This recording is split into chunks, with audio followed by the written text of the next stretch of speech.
Brothers and sisters in the Dharma, may you all be well, happy, and peaceful. Today, we are going to have a very interesting topic on enlightenment. It is titled The State of Enlightenment, Reflections. Now, enlightenment, as you know, is the goal of all Buddhists, and it is something that is quite profound, difficult to understand for many people. It has to be realized experientially. Now, anyway, we will try to give you some ideas of what enlightenment is and how enlightenment is attained. Now, this presentation has the text in English and Chinese. The Chinese is done from Google Translate, so it may not be perfect, but it will give you a better understanding for those who don't follow the oral narration and explanation in English. Now, we are going to have the presentation, which will be done in English completely, and we will follow the slides through so that we can have a better idea and have confidence on this teaching of enlightenment, or this fantastic doctrine or fact of enlightenment. So, as usual, we will launch the PowerPoint and we will go through every slide. So the slideshow from beginning, we will, right? Now you have the cover slide, the state of enlightenment, and we are going to do reflections. Now, you can see from the picture, the most important event for Buddhists will be the enlightenment of Buddha. And from there, the preaching or spreading of the Dhamma came, and today we still have the Dhamma.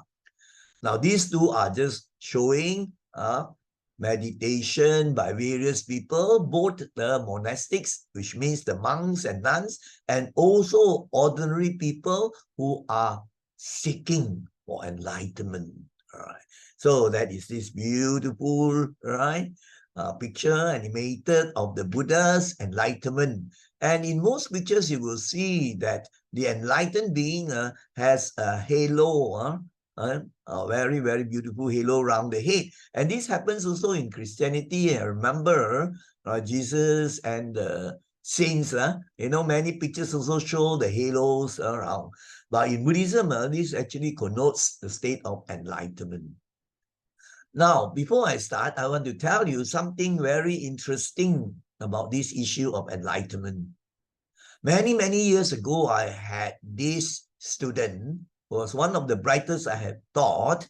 And one day, he was in our Dhamma class. One day, he was in Form 5 then, he phoned me and asked me whether he could come to my place to have a discussion, a Dhamma discussion. I said, of course. So when he came, so you know what he asked?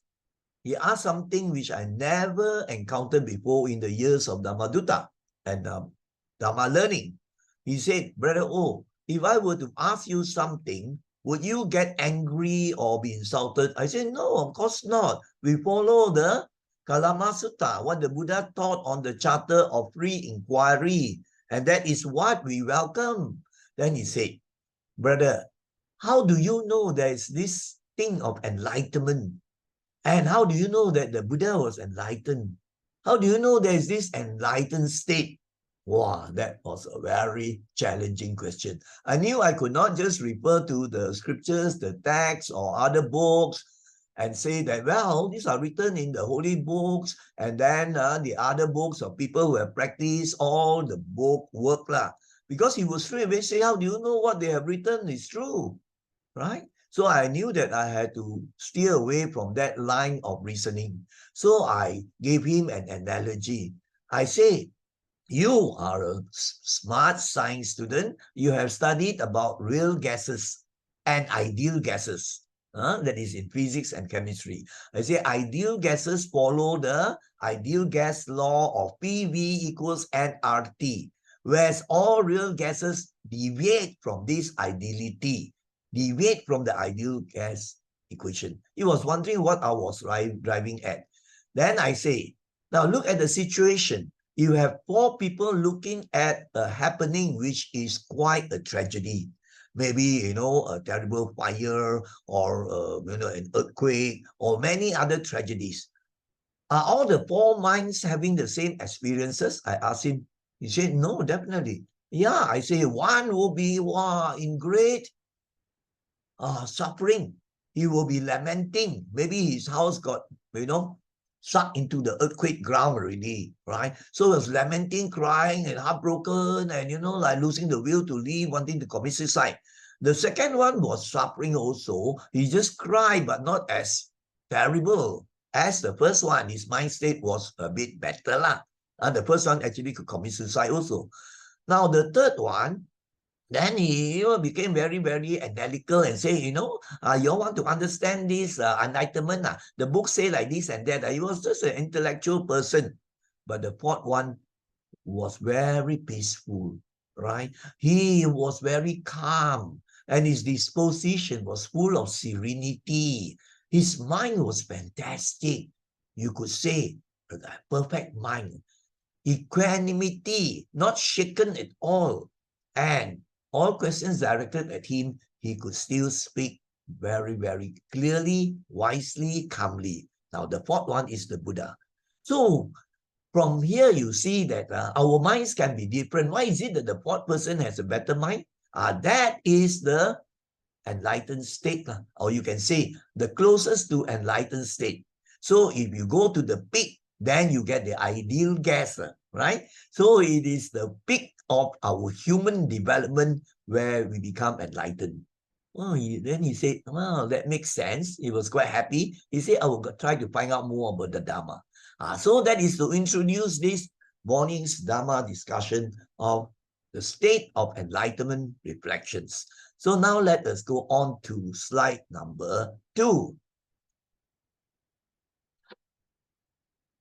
Now we have this question. Now you can get this sort of things in the books, you see, right? But I will tell you an actual incident of how you can be convinced that is this mind that is developed, and we can develop the mind until the peak, which is called enlightenment. So enlightenment or bodhi in both the Pali and Sanskrit language is also known as awakening. We are all just like in the sleep, a dream world. We are living in a world where we are like in a dream state, not the reality, right?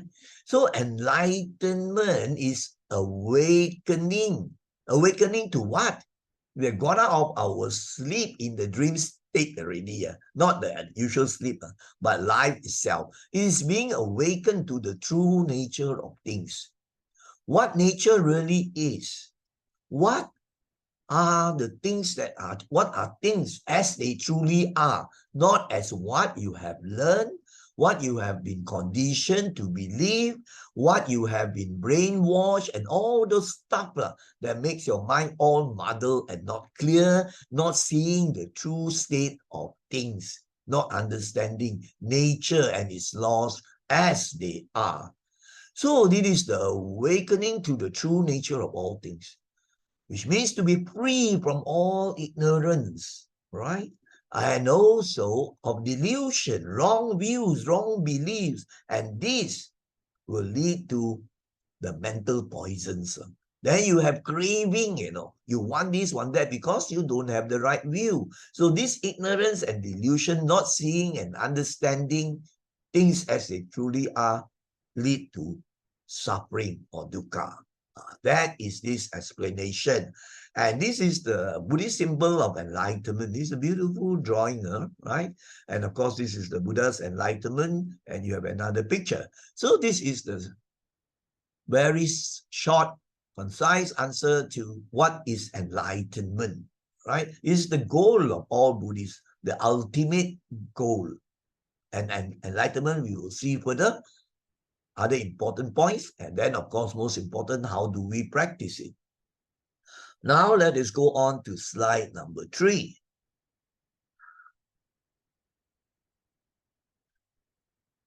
Now we have slide number 3.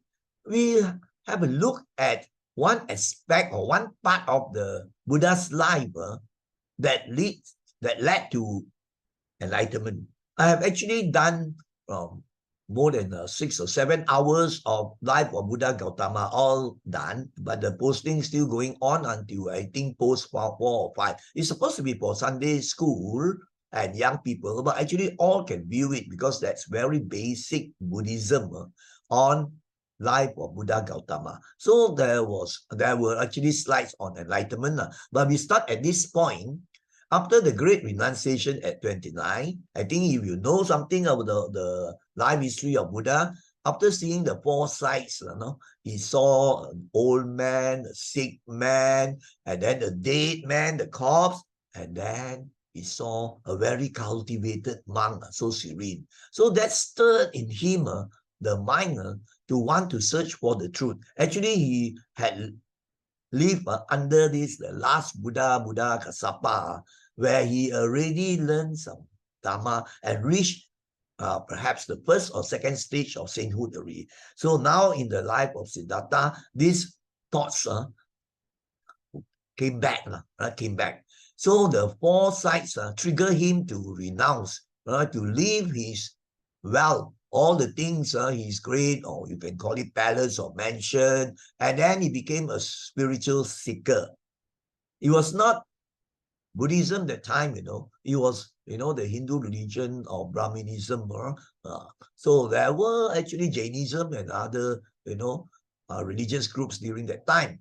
So then the Buddha, as a spiritual seeker, spent 6 years practicing with different teachers who had attained very great spiritual heights, but not enlightened yet, right? They were doing very high-level meditation.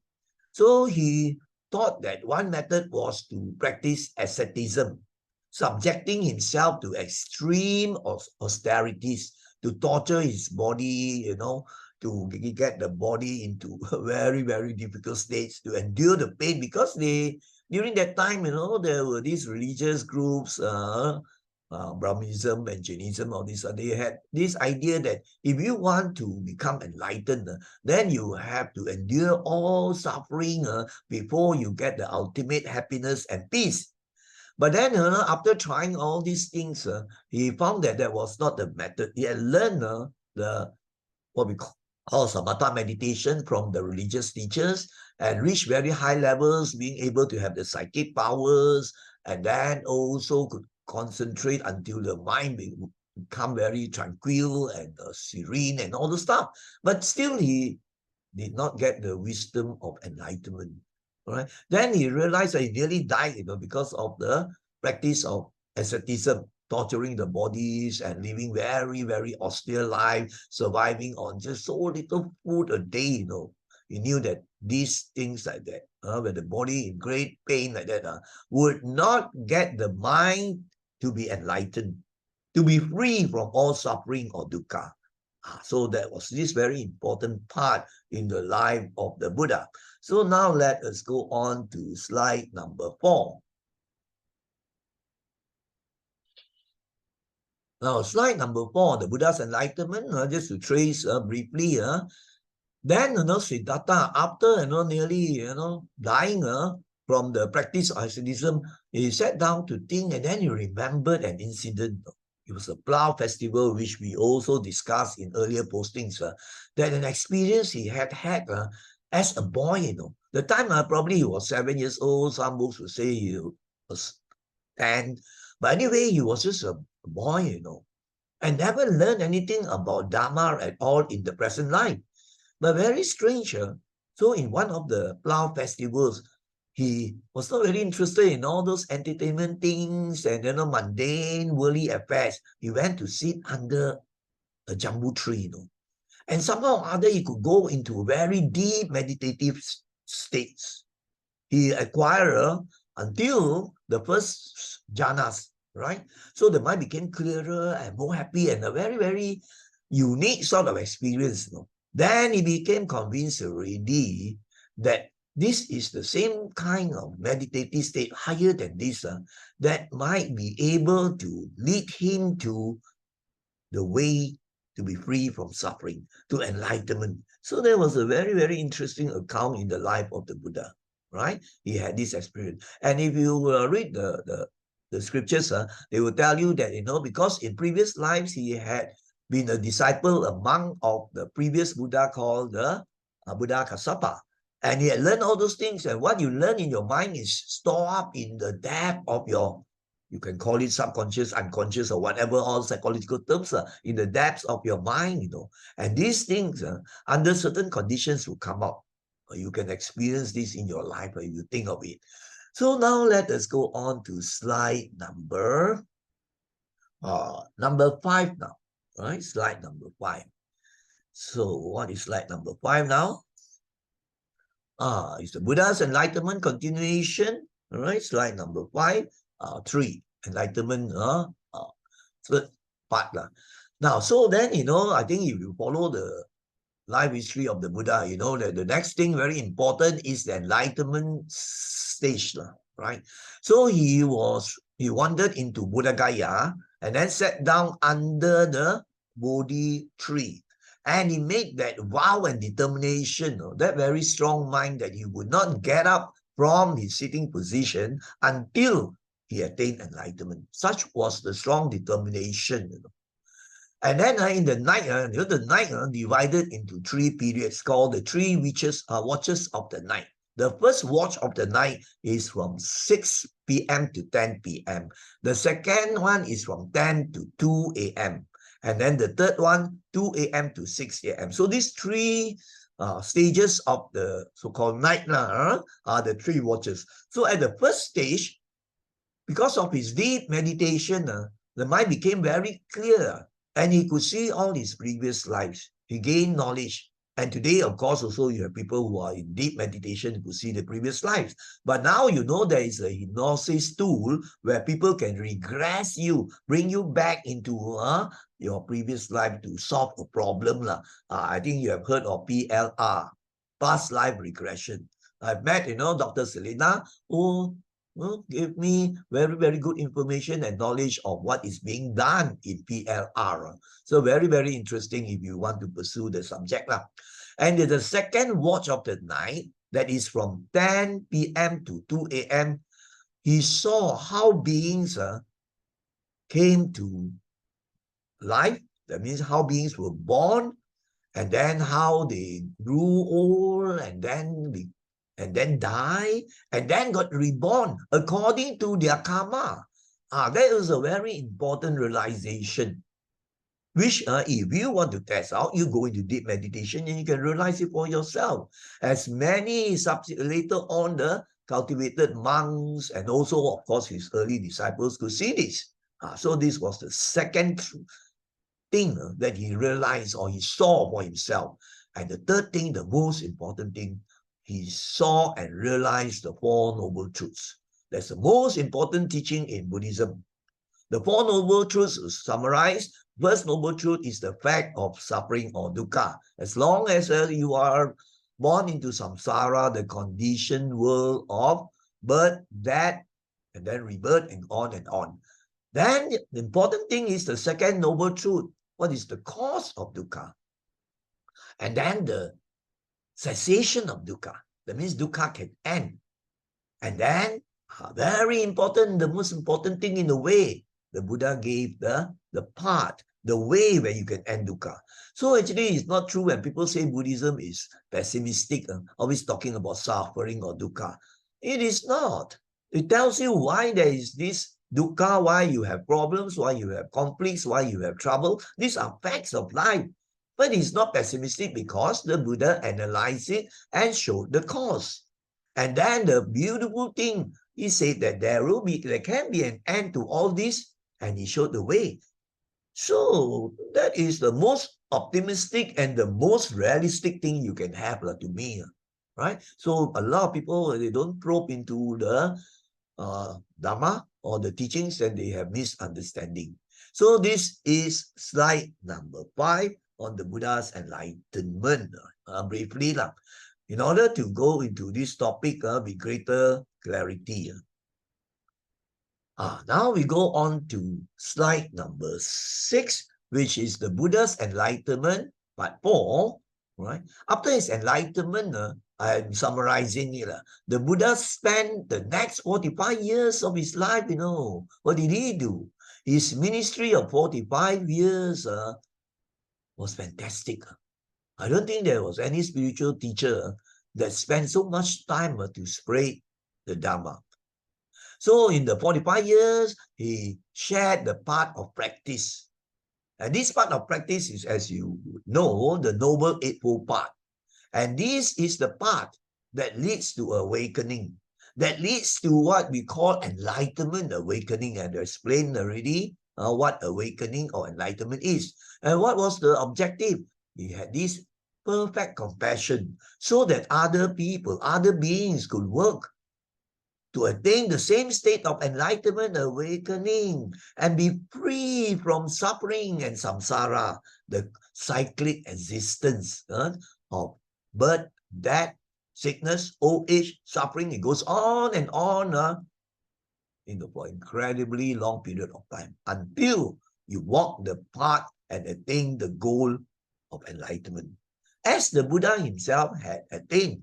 And if you read the accounts in the scriptures, you found that there were many other monks and disciples that also attained enlightenment. We call the arahants. You say, true, written only in the books, right? Test out for yourself.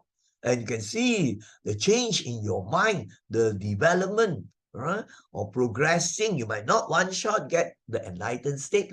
It will take perhaps some lives, right? So now this picture shows the Buddha preaching to the monks on the Dharma. So now let us now go on to slide number 7. Slide number 7. Now we switch to a story. And this is a very meaningful story I happened to chance upon in the YouTube, one of the videos, and I found there were some good points. So then I looked at the transcript, extracted the important points, did editing and so on, and then prepared the slides on this meaningful Zen story. So let us now listen to the story. Most of you like to listen to stories, right? There was a young man who was constantly searching for enlightenment. Today, of course, I don't think you have many people who would search for enlightenment, isn't it? Because most of us are caught up in the worldly things. We are more interested in enjoying ourselves and then having all the pleasures of the senses, sensual pursuits, and all this. So most of the worldlings are like that. So now you understand why the Buddha and all the Pachika Buddhas also reluctant to teach the Dharma. Because human beings are caught up in the sensual world, Mara's forces are not interested to learn the Dharma. So this is the true state of affairs. So when I contemplated on this, I began to understand why Pachika Buddhas and the Buddha himself was like that at first until he was convinced, until he got the appeal from the heavenly god Brahma. And then he said there would be some with little dust in their eyes that will go on the spiritual path. As you can see in the history of mankind, you have people like this, isn't it? In all religions.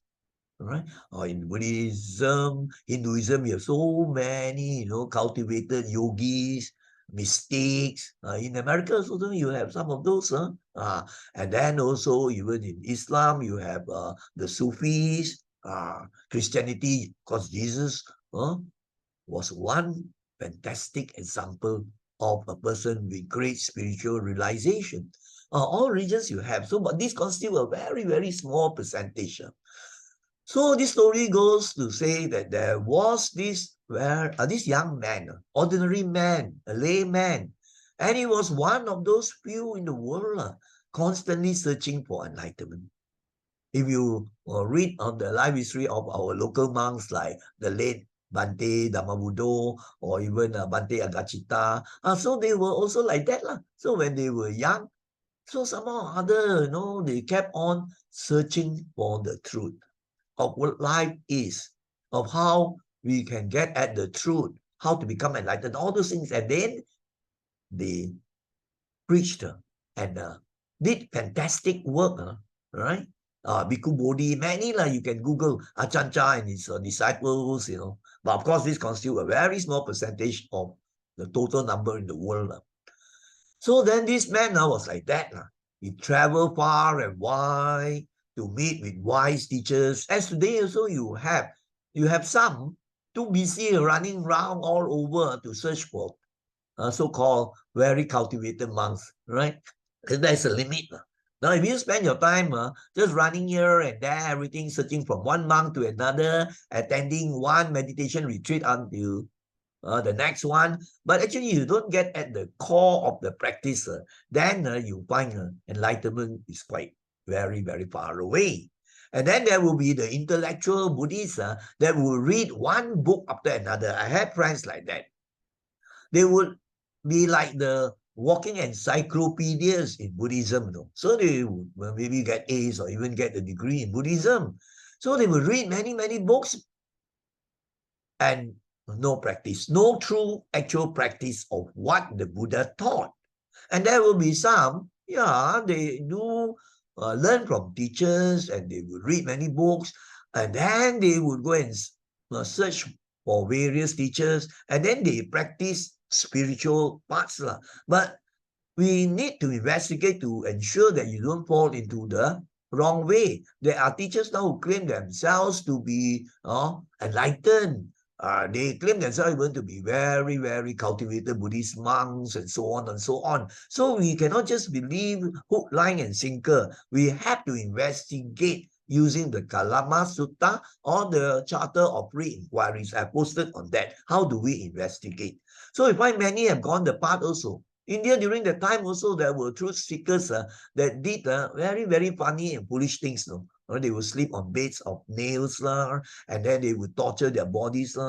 They would stand for years with one hand up and then they would not sleep but just sit down and then they would be very particular with the type of food, can only eat what they call it, vegetables which are already, you can say, dead already, dry up already, because they believe you have life that cannot kill. So a lot of all those wrong views. So you have to be careful. So there was this man who did all those things. But he did all this very diligently. He still could not find anything that really gave him the peace, the happiness, the true peace and true happiness, and the wisdom of enlightenment. He still felt that there was something missing. So he continued to search. Now that is the interesting part. Did he get at the answers so that he can pursue the right path to at least reach certain stages of enlightenment? Now let us go to the slide number 8 now.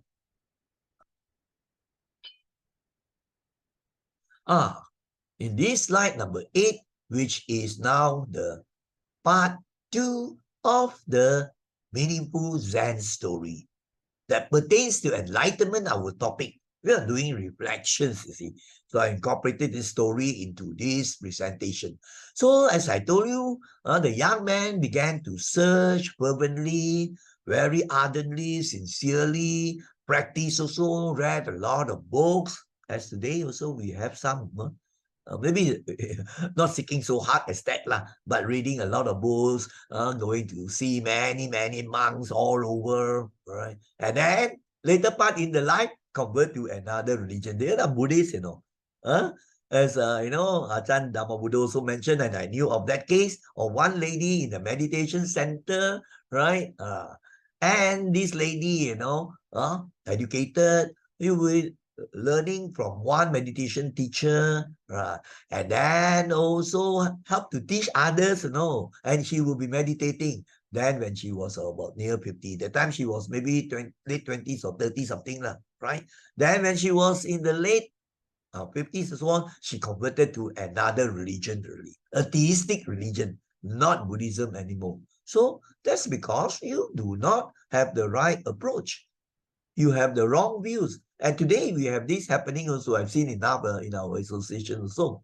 So one day, this young man came across an old Zen master, and he was a very good cultivated monk, probably enlightened, right?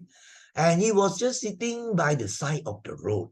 And I show this picture which I took from the video that I saw in the internet.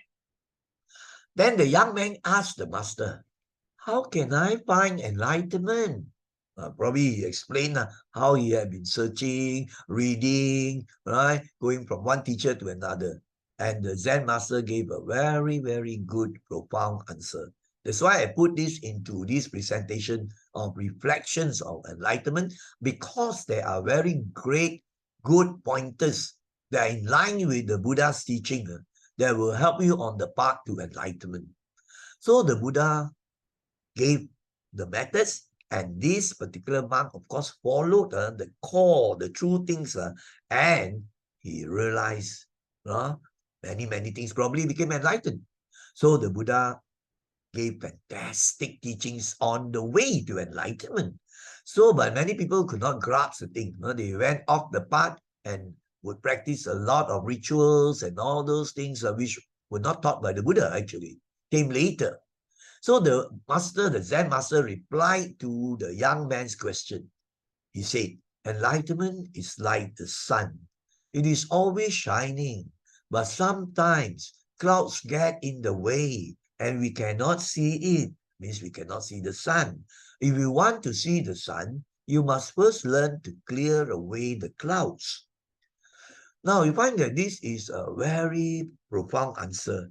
There is what we call a simile given here, that your enlightened mind is so bright, so clear, and so radiant like the sun. But unfortunately, just like sometimes the sun brilliance or the shining aspects are all blocked out, right? So there are these clouds, that will float around and hide the brilliance and then the clarity, the brightness of the sun, and it will become dark. So it's a very beautiful analogy. So likewise, I explained a bit first. The next slide, there is a short explanation. And so likewise also our minds, our Buddha mind inside us, our real home is just like the sun. It is bright, right? And it is calm, it is brilliant, it has all the purity. But we have got a lot of all these defilements, the mental rubbish, right? You can analyze it afterwards. And this cloud the Buddha mind.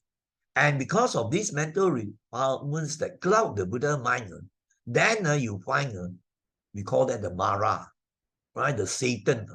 And this actually would bring you the suffering, right? The conflict and so on, because you cannot see things clearly really. Just like when the sun is completely blocked, it's darkness, can you see? You can't, you see. So likewise, your Buddha nature is being blocked really. So you are conquered by Mara defilements, the mental defilements, and these lead you to lots of trouble and conflict.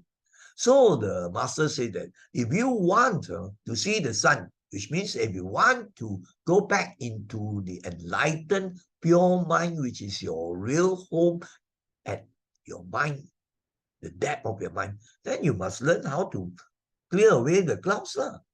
So the thing is, the message is you must learn how to clear away all your mental defilements, what we call the Mara forces.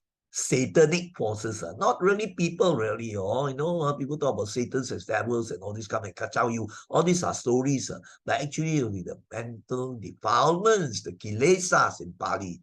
So that is number 8 now. Now we have to go to number 9, where there will be a summarized answer given. But actually, the young man was confused and did not understand the simile being given, you see, all right? I had already explained and commented in my way, but the Zen master also gave a very concise answer. So the young man was confused and he asked, yeah, But then in the sun, how do I clear away the clouds? It's not literally that you take it. You know, in the great religious teachers, the great truth seekers and who have realized to a good level, they use a lot of analogies, similes, parables, right? And metaphors and all these ways to try to convey the teaching. So you must know, understand and reflect on the similes. The Buddha, Jesus, they use fantastic parables to convey a very good spiritual teaching. So that was like that, the Zen master. So the Zen master gave some clarification. So what did he say? He said the clouds are the thoughts and emotions that clutter your mind. You must learn to let go of them and be present in the moment. Only then you will be able to see the sun of enlightenment. It's a very concise answer, but very profound. So he explained the simile that he gave. So you see, our mind, original mind is pure. It is free from all the mental rubbish, right? As you will see after this, what this mental rubbish is. And you find that the mind, right, with a lot of nonsensical thoughts, right, useless, meaningless thoughts and emotions. So we are actually conquered by those unwholesome, unskillful thoughts and emotions. And we have no control over these thoughts and emotions. As many people say, I cannot help it. This one just come out and then I feel this and that. So this clutter your mind. So this will make your mind, in other words, your Buddha mind, you can picture being covered more and more with rubbish. Less and less light. So more and more foolishness and delusions, less and less wisdom, because the Buddha light cannot come out. So that's why today you have all sorts of people, fanatics, terrorists, serial killers, all those stuff. So you can understand that. So he say, if you want to reach that state of enlightenment, you must learn to clear the mind of all the rubbish, right? And learn to let go of them. That's another nice way of saying to clear all the rubbish. Let go of them, and then only to be present in the one reality of this moment. If you want to know more of this thing, The Power of Now is one book you must read by Eckhart today. People have said that he has become enlightened in the modern way. A quite fascinating book. You can Google and you can find The Power of Now and Eckhart Tolle. He has written subsequent books, but that was the most profound. Then only you can get better and better understand and practice. So these two pictures are very meaningful. You see, the sun being covered by all the clouds. Imagine if an eclipse of the sun, then all will be darkness also. But that is not due to the clouds. But anyway, the energy is over the clouds. So if we have many, many clouds, and it's going to have rain soon already, So sometimes you see the sky all darkened, you can hardly see the sun. That is a good analogy. So likewise, our mind, you find is cluttered. A lot of things are going on in the mind. Thinking this, thinking that, and then getting regret, remorse when your mind goes to think about the past, something that you should do, you have not done, or you should not do, you have done. All these things in the mind. And then also worst thing, the mind always goes to the future, worry about what is to happen, not knowing the reality that everything is uncertain, everything changes. That is the truth, right? So it's unnecessary, all these things. So how can you be enlightened? How can you have peace and happiness? Isn't it cluttered? So today is even more so. So I also have to be very careful because we are caught in the world that is full of high technology. Wow, I find non-stop WhatsApp messages, postings, mostly all on sensual delight matters, things that excite you, singing, dancing, all the incredible entertainment things, and then you have TikTok moving very fast, non-stop. I'm not saying you cannot see this. I'm saying you make sure you're not spending too much time on that, and you have no time to clear away the clutter of your mind. Right? So that's why in my group of Dharma Matters, I put there that only the administrator can post. So I don't really allow anybody to do any posting, because they will be putting a lot of all those things from YouTube lah, from TikTok lah, from all those things lah. So that people, their mind will become even more cluttered. So how can they appreciate and see the beauty of the sublime Dharma? So that is the reason. People might be wondering why I'm so particular. If they want to comment, they can actually write to my personal WhatsApp rather than affecting other people, the mind's view with all those things. I usually delete a lot of things that come over into my WhatsApp. All right, unless there is a very good message of life lessons or Dhamma. So now let us go on to slide number 10 already. Now we still continue the story of this young man getting the brilliant answer from the Zen master. So the young man was very grateful for this wisdom, the teaching of wisdom, right? And he left feeling very inspired. Then he realized something which is quite important. He realized that enlightenment was not something to be achieved or gained, or to be possessed, And that's what many of us say, I want to have enlightenment. Even meditators, aim at enlightenment is a goal that I must get. So they try very hard with the mind, having that grasping, having that wanting, having that attachment. That becomes a hindrance. You just know that the Buddha attained the enlightenment, and it is the ultimate goal. But the important thing is to practice and not to expect, right? Not to yearn for it, not to desire for it. Then only, when you begin to let go of all those things, then we are nearer enlightenment. And that's what the Buddha taught. And also you can hear from Ajahn Brahm and many other very, very cultivated disciples of Ajahn Chah. So all the while, this man probably had that kind of thing. And I encountered this in the association. People who come and say, oh, you want to meditate? I say, why? I want to become enlightened. I want to have this. People say that I can get psychic powers, one thing, craving, everything. This becomes a great hindrance to the enlightenment state. So, but the enlightenment is just state of mind that would come, right? It could be accessed. You could reach your real home inside the depth of your mind, your Buddha nature, when you begin to let go of all those discursive thoughts, the emotions, the feelings, and all those stuff by just watching them. Actually, you have the practice in the 4 foundations of mindfulness, which is called the Satipatthana Sutta. And this Ajahn Chah's disciples all also talk about the same thing, basically, what the teacher taught, which actually would trace to Buddha's teaching. And as this Eckhart Tolle in the book The Power of Now, he mentioned this very important point. The only reality is actually the present moment that you have. The past is dead and gone. The future is yet to come. So you're spending time on something that is quite futile. It's dead and gone, you cannot change. And now you want to cling on and attach to a future or expecting and wanting it. And that also is not certain, isn't it? So to train the mind to be with the present. So now you can see this very interesting image. Is the now, the present moment awareness that is a very, very crucial thing in the practice. And you see all the brain and the mind with all the thoughts and emotions and feeling and the states of the mind with all the unwholesome states, greed lah, anger lah, hatred lah, enmity lah, selfishness lah, jealousy lah, envy lah, pride lah, all those things that clutter the mind. So how can we reach the Buddha mind?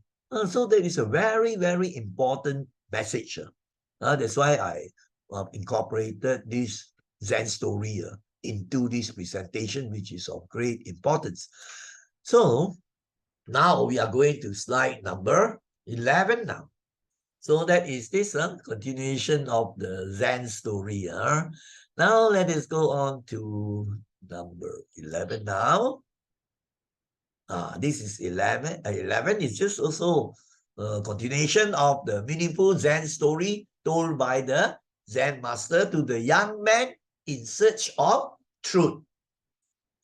From that day on, the young man practiced mindfulness and meditation. And he gradually began to experience moments of enlightenment. That was what was written. This actually story is not mine, really. I adapted it from what I heard in the video, inspirational video. So he practiced mindfulness. Now, mindfulness actually is a word now has become,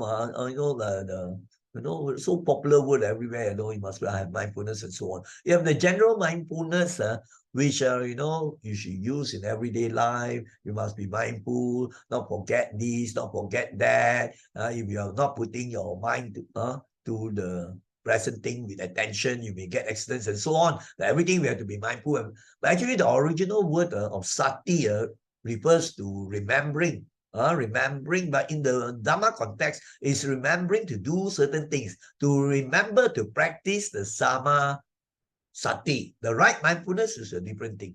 It's the right mindfulness that will lead you to enlightenment, together with the other 7 factors of the Noble Eightfold Path. So probably this person practiced general mindfulness, which is also important that we are living in the world. And also probably he practiced what we call the mindfulness based on the Satipatthana, which translates as the 4 foundations of mindfulness. I am not going into the discussion or detail of the 4 foundations of mindfulness, which is the 7th factor, the 7th factor in the Noble Eightfold Path, which is the way that leads to enlightenment, right? 8 factors or 8 things, and the 7th one is Samasati, right mindfulness, and the 8th one is Samasamadhi, right concentration, to develop the mind to high levels of jhanas or absorptions. So then you see, as he practiced along, he did not become enlightened one shot, but he began to experience moments of joy. Then the mind became more clear and then also more peaceful. So these are the benefits you can convince yourself. Just as what I answered the student, remember when he asked the question, how do you know there is this enlightened state? How do you know that the Buddha was enlightened? You got to test out for yourself and reflect. Then you have that conviction, that sattha, that faith. Then you continue the practice until you reach the peak of the mountain. Along the way also you get a lot of benefits, isn't it? Or maybe, even halfway you look down from one of the resting area of the mountain you're climbing, you can see beautiful scenery. And the final goal is the peak of the mountain. That's the analogy. So then he realized that the journey to enlightenment was not the destination. Many people make this mistake of expecting to have the goal. You should just concentrate on the process and then realize just naturally as you go along. When if you are just always thinking of the goal, wanting this, wanting that, then it becomes a hindrance. So that is the way of life of practice. Right? Your whole life is the practice of meditation, can be a practice of meditation where you begin to observe, you begin to be more mindful, and you're able to reflect and contemplate. But there's this very important key, and that key to unlock, right, the enlightenment is actually the Noble Eightfold Path actually. But one aspect of it is to be fully present in the moment. To be fully present in the moment is incorporated into the Noble Eightfold Path with 3 factors. And that is right effort, sama vayama, to have the right effort of always watching the mind to know how to kick out all those, unskillful thoughts, bad thoughts or unwholesome thoughts, right? And then how to disallow, to prevent all these things from coming to the mind, and then how to cultivate, what you have, the good thoughts already, you make sure that they always are there, the good wholesome thoughts, and then to welcome or to have the good thoughts that have not arisen, like maybe renunciation or no ego or less ego, all this coming in. So you see, this is mindfulness meditation based on Satipatthana foundations, the 4 foundations of mindfulness.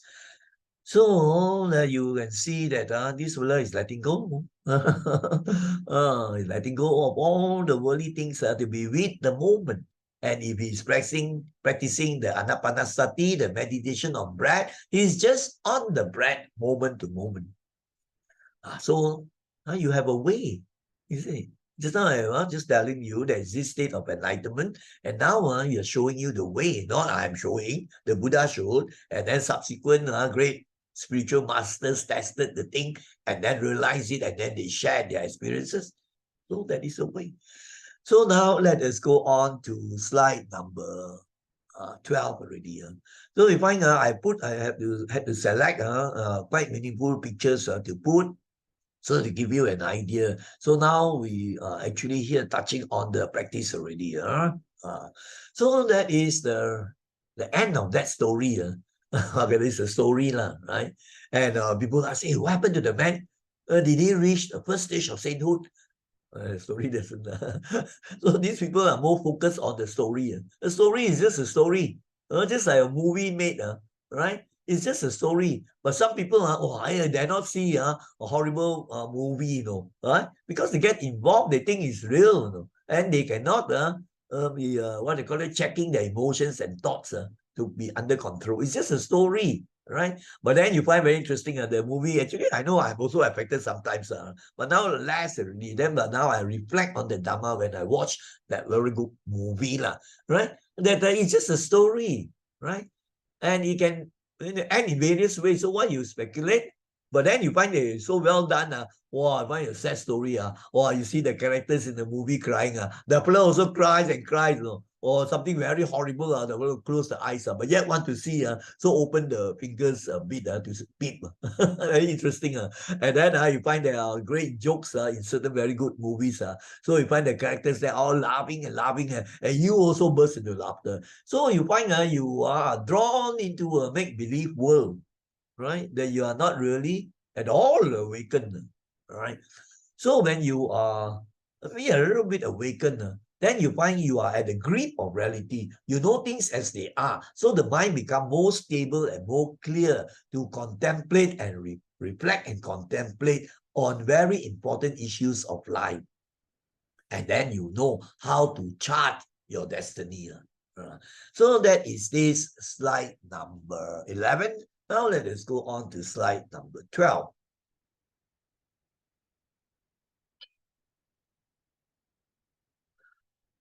Now we go on to, actually it's just now extension of the story. The story has ended already, but then you have the points of comments or reflection. So what are the important points? Let go of distractions. The Buddha gave ways of removing all those distractive thoughts of the mind that become a hindrance to your spiritual progress, that becomes a hindrance to your development of the mind to reach your real home, to realize your Buddha nature, so that the compassion, wisdom, peace, and happiness all can come out. So you see in your life, right? Maybe you look at your life, you cannot want or desire for enlightenment. Just now we mentioned that already. One of the problems why many people give up on their meditation, because of this one thing, this desiring for an object, for a goal. So it becomes very goal orientated. So every time he sits down in the meditation, he say, I want to reach first stage. Or I want to experience this or this. And that becomes a hindrance. You are attaching and you are not letting go. You have to letting go and just be with your primary object, which means if you are watching the breath, just watch the breath. But some people say, yeah, very, very boring, everything, right? Then watch your state of mind, of boredom, you see, right? And then they say, I'm becoming very restless, and then they just succumb to the force of Mara, get up and go and watch the TV and so on, and gave up. Whereas you should be watching the restless mind. Right? And then later on also you can reflect why and all those stuff. Anyway, I'm not giving a discussion on the meditation practices and so on. So, and just now I gave you the analogy, and the start of the presentation, I gave you the answer to the students question, all right? That enlightenment is the highest blissful mental state, the analogy being you have reached the peak of the mountain. Hence, I gave you the analogy, you have different minds are looking at the same situation, the minds are different.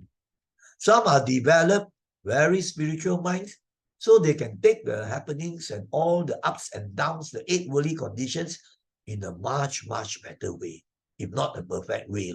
Right? So that goes to show to you that yes, it is possible that you can develop a mind like that because you have encountered people.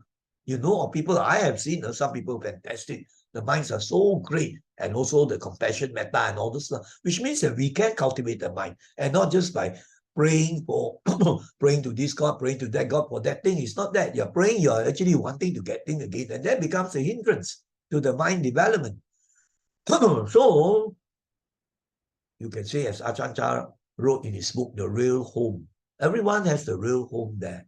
Not your external things, that you say, oh, I have this beautiful hotel, which is my home, all right? Or I have this mansion and palace and so on. That is not your real home. They still cannot prevent you from suffering and dukkha and conflicts and so on. From a very disturbed, stressful mind. All this is cannot, the external things cannot. It is when you go into nearer and nearer your real home. So you have to let go of your clouds. Just now, all this energy of the clouds, or you can say your distractions, all the thoughts. I think I mentioned that already. And this picture also illustrates this using the power of mindfulness, of watchfulness, of attention, or maybe applying the Satipatthana 4 foundations of mindfulness. So you remove all those things already, and you are just with the moment. You are just being with the moment. And when you are training to be more and more with the moment, you are reaching nearer and nearer to your real home of true peace and happiness. And the final stage of, just like when you reach the peak of the mountain, when you go into your real home, right into your real home, then you have liberation. You have perfect happiness, wisdom, compassion, and all those divine qualities. You are a Buddha. You have become enlightened. This to summarize to you what I've modified many things from the video. So now let us go on to the last slide already. Now, this last slide is very, very important, right? It summarizes all those things. Well, I like this very beautiful animated lotus, right? You know, the lotus comes out from the mud, isn't it? The lotus flower, your lotus plant you see in the muddy pond or things like that, with the mud and so on. You say, oh, so terrible. But out of that mud can come out a beautiful lotus plant, isn't it? And when the lotus opens up from its bud, it's really beautiful. And this is a fantastic thing for us to reflect. So our minds likewise are filled with all the mental defilements. And these mental defilements basically what are they? They are the greed, the anger, the delusion, the enmity, the ego, the ill will, all these negative, unwholesome states in the mind. That would be like the mud. So you get rid of all these, letting go of all those states, then the beautiful lotus comes out. It's like you have conquered the defilements and you have reached, if not reached, you are very near the enlightened state. And the Buddha also said, there's only this one way. There's one way that will lead to this enlightened state. And it is the Noble Eightfold Path. Sometimes also people call as the middle way, but I prefer the term Noble Eightfold Path, so it won't be so, you won't have misunderstanding. Everything, kill a bit, okay lah. You don't kill also not good. Walk the middle way, kill a bit lah. The precept say no killing, right? But we walk the middle way. Some people tell me that. The second precept, no stealing. And then the other hand is stealing a lot. So middle way still a bit lah. That is not correct. The middle way actually refers to the Noble Eightfold Path. The middle way will be applied in a literal sense to, for example, you should not torture your body until like what the Buddha went through asceticism. And on the other hand, you must go there, indulge in your sensual delights until wow, you have no time for the spiritual practice. You should walk the middle path, right? So you have to use your wisdom to apply what the middle way is. But now I focus on the Noble Eightfold Path. And this Noble Eightfold Path, as you know, very important, consists of these three groups. The first one is the wisdom. You can say, in Chinese, they have very well-written thing, phrase called Jie Ding Hui. Then in the first part, you must cultivate the morality. And the second one is you must you must develop the mind until it is having a very high, still concentrated state to reach the jhanas and things like that, so they can see things more clearly. And the third one is then you have the wisdom coming out from your practice of the first two factors, which is the right view, the right thought. So right view, right thought constitute the factor of wisdom. And then your right speech, right action, and right livelihood constitute the morality or sila part. And then the last three, in a way, very, very important, if not the most important, pertains to the development of the mind. And the development of the mind must be supported by the other factors, the other five factors. And the development of the mind actually must have starting point as the right view first. If you don't have the right view, then you go and practice meditation, you have the wrong ideas and all wrong motivations. So the last three constitute the samadhi part, sila samadhi panya, which means the samadhi, you can say concentration, or you can say stillness. And that one has right effort, right? Right mindfulness and right concentration. That's complete thing. And this whole thing must be followed, not just take one and go follow only. So in any place or any spiritual practice and so on, if they have all these elements, then they are the true Dharma. This is what we understand from the Buddha.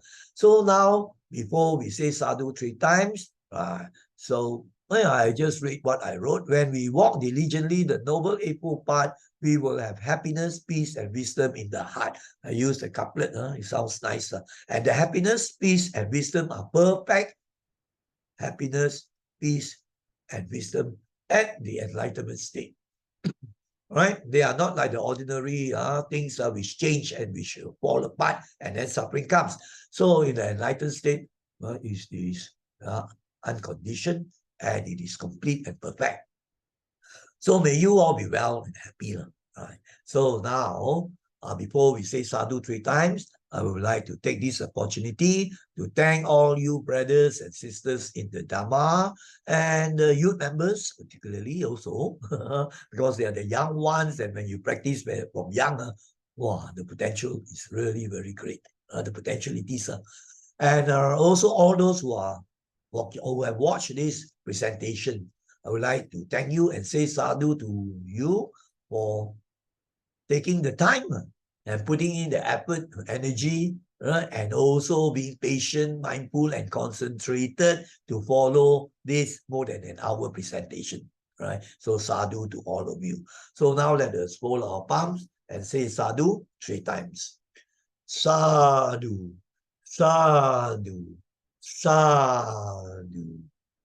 Our brothers and sisters in the Dhamma, may you all be well, happy, and peaceful. And may you walk diligently the Noble Eightfold Path to reach, I can use the word reach, enlightenment, right? So, thank you and sadhu.